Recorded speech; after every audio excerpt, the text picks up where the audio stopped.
question to you, and just about how this was probably a bit of a learning moment in that way. Yeah, we talked about that. In college basketball seasons present a lot of learning moments within games, for surely after games. But that's exactly what I talked about before this game. It's easy to be the hunter like we were at Maryland, and then turn around and be the hunted at JMU. And I thought a little arrogance crept in. Humility is one of our core values: competitiveness, toughness, work ethic, humility. We're constantly preaching humility and respect. Obviously, respect for your opponent, but respect for your game. Today is the birthday of basketball, 130 years ago, whatever it was.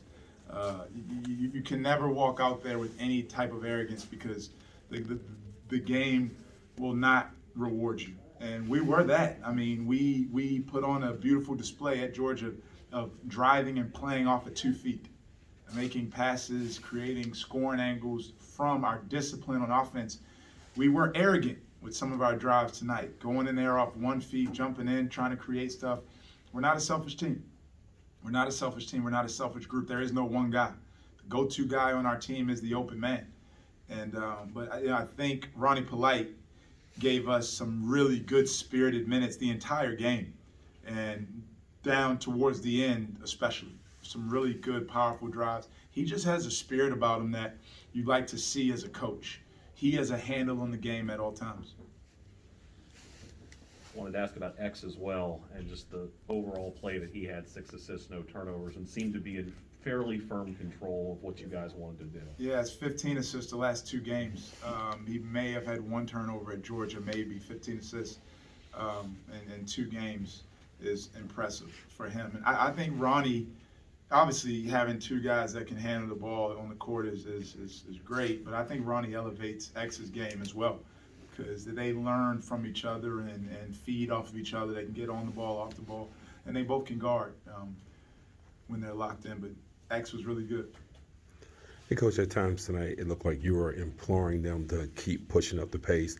At times, did you think you slowed down a little too much, and that kind of contributed to the unevenness? When you're taking the ball out the net, you slow down. You play faster when you get stops. They were shooting 50% in the second half for quite a bit. They finished 47.6. So we were taking the ball out of the net half the time. And you naturally play slower. The ball goes through, it bounces a couple times, they get back, they're set, it's slower. So, I'm never, as long as I'm the head coach at George Mason, I will never call a set play after we get a stop. That is their time to play. But if you don't get stops, the game gets slower. So I believe that good basketball is neither fast nor slow. It's efficient. But, for us to play the tempo we want to play, it starts with our defense. So that's why the pace did slow down. It's like we had 29 points with I felt like 8 minutes to go in the first half, or 27, and we were just stuck there forever. And, maybe it was my subbing a lot, thinking about what we have ahead on Thursday.